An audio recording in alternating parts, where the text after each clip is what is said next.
Good morning students. Good morning to all of you. आज हम लोग आरोह भाग 2 पद्यखंड से रुबाइयाँ, गजल बाद में देखेंगे, रुबाइयाँ आज देखते हैं। फिराक गोरखपुरी की रुबाइयाँ हैं। बताया गया था पढ़ाते समय कि फिराक गोरखपुरी का वास्तविक नाम रघुपत सहाय फिराक था। फिराक उन्होंने टाइटल ली थी। बाद में फिराक गोरखपुरी के नाम से रुबाई गजल जो भी लिखना हुआ लिखना शुरू किया इन्होंने। तो आज रुबाइयों पर आधारित हम बहुविकल्पी एवं अन्य प्रश्नों को देखेंगे। वैसे बहुविकल्पी फॉर्म में यहाँ प्रश्नों को नहीं लिखा गया है, लेकिन जो भी प्रश्न लिखे गए हैं उनमें से ही बहुविकल्पी प्रश्नों के जवाब भी आपको मिल जाएंगे। ओके, तो आगे देख। तो स्टूडेंट्स, रुबाई सबसे पहले पढ़ाते समय आपको बताया गया था कि रुबाई क्या है। बताया गया था कि यह उर्दू फारसी का एक छंद है जिसमें 4 पंक्तियाँ होती हैं। पहली, दूसरी और चौथी में तुक होता है, जबकि तीसरी पंक्ति स्वच्छंद या स्वतंत्र होती है। भाषा की बात इसमें उर्दू मिश्रित हिंदी और लोक भाषा के शब्दों का प्रयोग किया गया। आप लोग भाषा के शब्दों को पहचान लेंगे। इसमें सभी तरह के बिंब हैं बेटा। श्रव्य बिंब भी है, दृश्य बिंब भी है। आप ध्यान से बिंबों को भी समझ लेंगे। बिंब जहाँ पूछा जाए उसको भी आप लिख सकते हैं। ये सब चीज़ें हैं।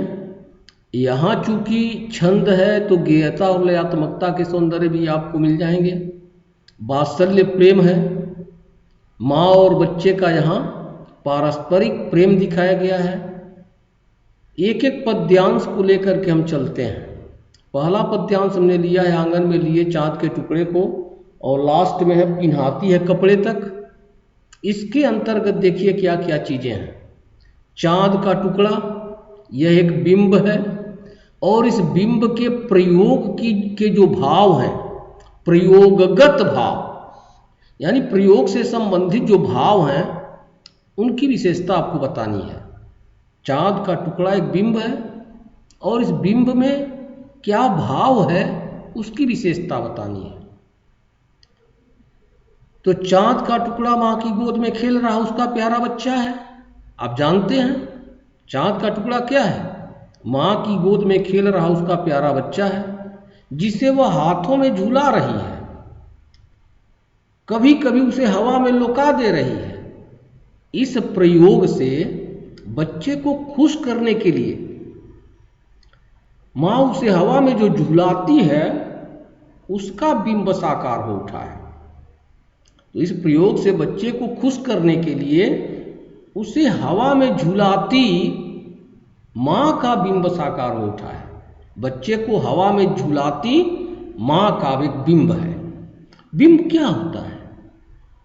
एक तरह से एक दृश्य समझिए जिसमें कहीं कोई चीज दिखती है, उसकी कहीं न कहीं सिमिलरिटी दिखाई जाती है कहीं किसी चीज से, वही बिंब होता है।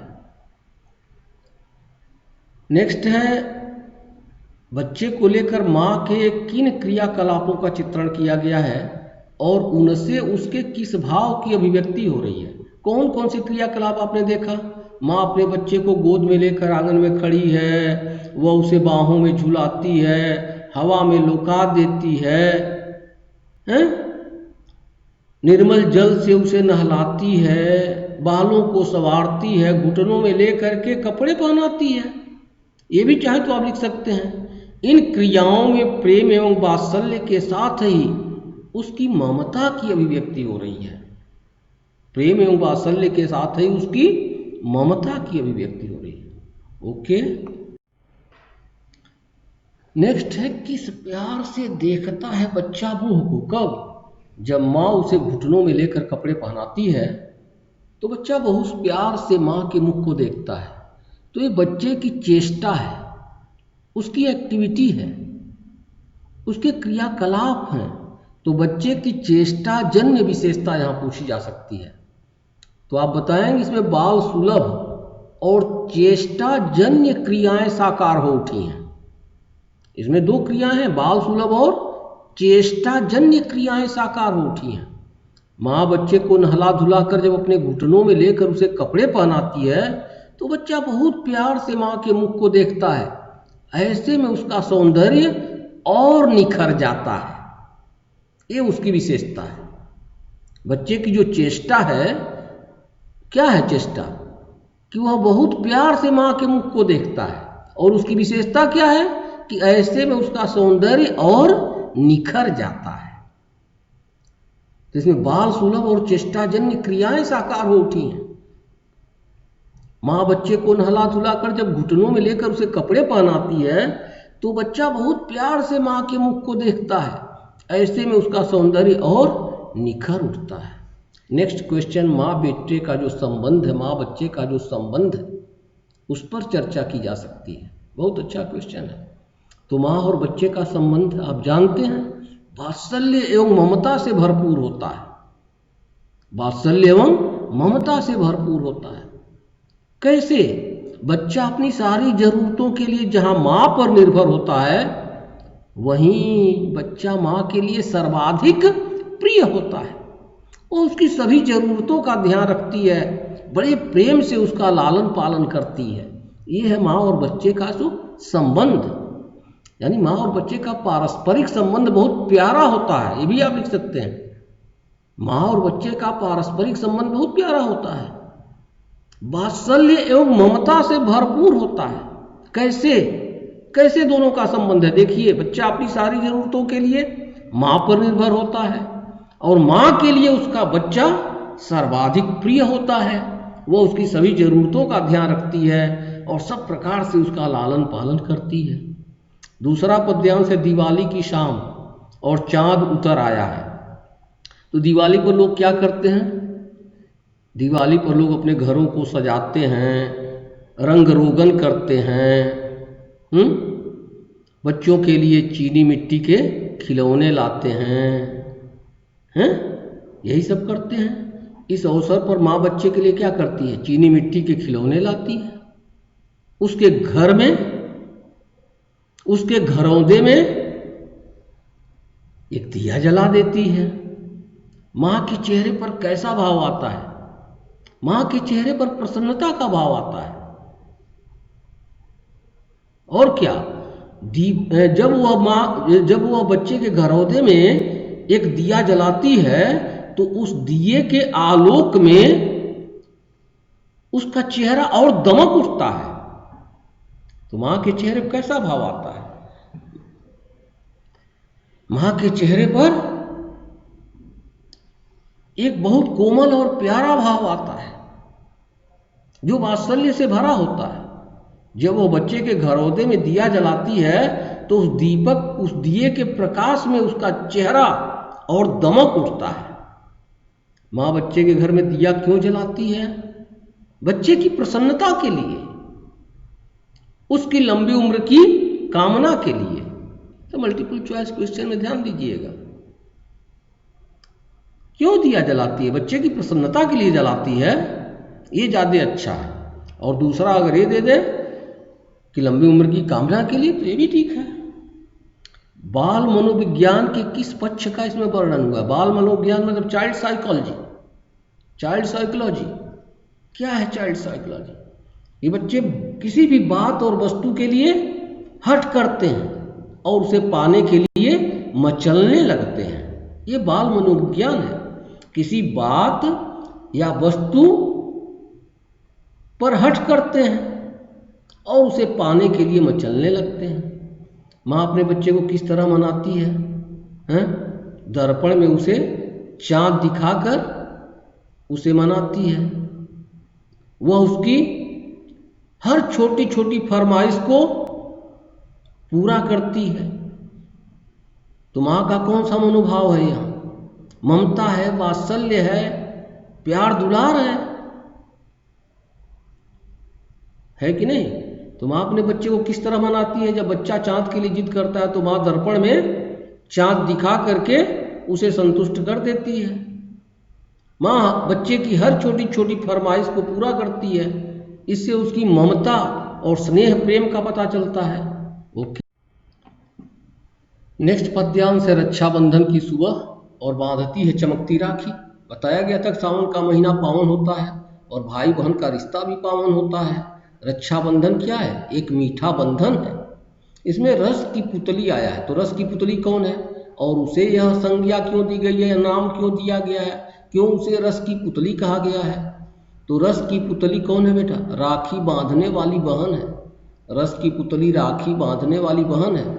उसे यह संज्ञा इसलिए दी गई है क्योंकि उसके मन में अपने भाई के प्रति अत्यधिक स्नेह है। रस की पुतली, रस है, स्नेह है, प्रेम है।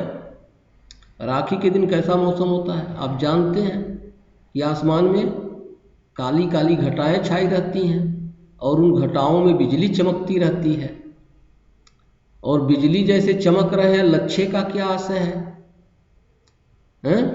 राखी के दिन बहन भाई की कलाई पर राखी बांधती है। राखी में लच्छे जो हैं, राखी के लच्छे क्या हैं? बिजली की तरह चमकते हैं। यह आशय है। बहुत अच्छा क्वेश्चन। अब आगे देखिए, शायर राखी के लच्छों के माध्यम से क्या व्यंजित करना चाहता है? राखी के लच्छों के माध्यम से क्या व्यंजित करना चाहता है, क्या बताना चाहता है? कि रक्षाबंधन एक मीठा बंधन है। रक्षाबंधन की सुबह बहनें भाइयों की कलाई पर राखी बांधकर उनकी लंबी उम्र की कामना करती हैं। यही ना होता है राखी के लच्छे, आप ध्यान में रखिएगा। वास्तव में शायर इसके माध्यम से यह बताना चाहता है कि जो संबंध सावन की झीनी घटाओं से और घटाओं का बिजली से होता है, वही संबंध भाई का बहन से होता है। शायर चाहता है कि भाई बहन का यह पवित्र रिश्ता बिजली की तरह हमेशा चमकता रहे। बहुत सुंदर क्वेश्चन है। और दूसरा क्वेश्चन भी बहुत इंपॉर्टेंट है। रुबाइयों में घरेलू बिंब का सौंदर्य स्पष्ट कीजिए। कई बार बताया जा चुका है आपको, रुबाइयों में घरेलू बिंब। तो पहले घरेलू बिंब दिखा दीजिए कुछ। फिराक की रुबाइयों में घरेलू जीवन का चित्रण हुआ है, आप जानते हैं। तो पहला ही सेंटेंस यह होगा, फिराक की रुबाइयों में घरेलू जीवन का चित्रण हुआ है जिनमें अनेक बिंब उभर करके सामने आए हैं। अब बिंब बताइए। जैसे एक बिंब में माँ क्या करती है? बच्चे को गोद में लेकर आंगन में खड़ी है, उसे बाहों में झुलाती है, हवा में लुकाती है। यहाँ बच्चे की तुलना चांद से की गई है। दूसरे बिंब में वह नहलाने और बालों को संवारने के बाद कपड़े पहनाती है, बच्चा उसे बहुत प्यार से देखता है। यह दूसरा बिंब हो गया। तीसरे बिंब में बच्चा चांद पाने की जिद करता है और माँ दर्पण में उसे चांद का प्रतिबिंब दिखाकर उसकी जिद पूरी करती है। यह भी लिख लीजिएगा। तीसरे बिंब में बच्चा चांद पाने की जिद करता है और माँ दर्पण में चांद का प्रतिबिंब दिखाकर उसकी जिद पूरी करती है। उसके बाद बता दीजिए कि सभी बिंब हर गांव शहर में देखने को मिलते हैं। घर घर का यह चरित्र है। घरेलू मतलब घर घर का यह चरित्र है। तो दो तीन बिंब इसमें दिखा दीजिएगा। Okay students, next. हाँ, गोदी का चाँद और गगन के चाँद को पूछा जा सकता है। इनको बेटा अपनी कॉपी में, नोटबुक में आप कर लेंगे, सारी चीजें इसमें मिल जाएगी आपको। तो गोदी का चाँद क्या है? नन्हा कोमल बच्चा जो अपनी माँ की गोद में रहता है। और गगन का चाँद आसमान में रहता है। तो गोदी के चाँद का अर्थ है नन्हा कोमल बच्चा जो अपनी माँ की गोद में रहता है। और क्या करता है वो अपनी माँ को खुशियाँ प्रदान करता है। वह अपने अप्रतिम सौंदर्य से उसे अभिभूत कर देता है, अभिभूत कर देता है। तो ये तो बच्चे की बात हो गई। अब कहिए इसी तरह आकाश में चाँद होता है। तो बच्चा तो माँ की गोद में होता है और इसी तरह आकाश में चाँद होता है।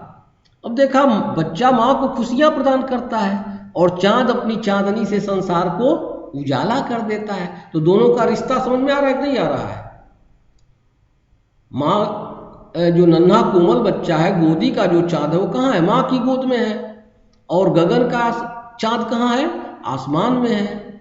बच्चा माँ को खुशियाँ प्रदान करता है और जो गगन का चाँद है वह संसार को प्रकाशित करता है और वह बच्चों की तरह से खुशी का प्रसार भी करता है। चांदनी का सौंदर्य देखकर लोग खुश हो जाते हैं। बच्चा माँ को खुश करता है, चांद भी लोगों में खुशी का प्रसार करता है। इसके अतिरिक्त एक चीज और है दोनों में संबंध। जो गोदी का चाँद है उसे गगन का चाँद अच्छा लगता है। या गगन का चाँद गोदी के चाँद को अच्छा लगता है। नेक्स्ट है सावन की घटाएं और क्या, राखी के लच्छे। तो आप जानते हैं सावन की घटा और राखी के लच्छों का अटूट संबंध है। राखी का त्यौहार सावन के महीने में आता है। इस मौसम में क्या है, आसमान में काली घटाएं छाई रहती हैं। इसी तरह भाई बहन के मन में प्यार की घटाएं होती हैं। आसमान में घटाएं होती हैं। भाई बहन के मन में प्यार की घटाएं होती हैं। बहुत सारे अच्छे क्वेश्चंस इसमें आ चुके हैं। गज़ल पार्ट को हम लोग नेक्स्ट वीडियो में करेंगे। इसको आप अपनी नोटबुक में कर लेंगे बेटा और समझ लेंगे। Thank you.